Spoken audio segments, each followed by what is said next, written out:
یہ انسان کے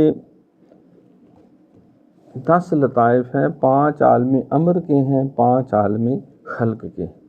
عالم امر کے جو لطائف اس میں قلب، روح، سر، خفی اور اخفا، اور عالم خلق کے جو ہیں وہ نفس اور آگ، مٹی، ہوا اور پانی۔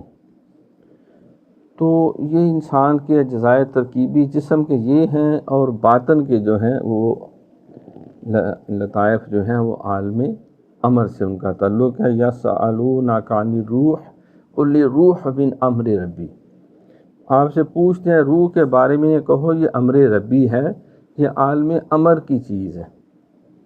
وما اوتیتم من العلم الا قلیلا، اس روح کی ایک حقیقت تو ہے لیکن تمہارا علم محدود ہے، اس روح کی حقیقت جو ہے وہ اس سے زیادہ وسیع ہے، محیط ہے، وہ عقل کے پیمانے میں یا عقل کے ترازو میں اس کو نہیں تولا جا سکتا۔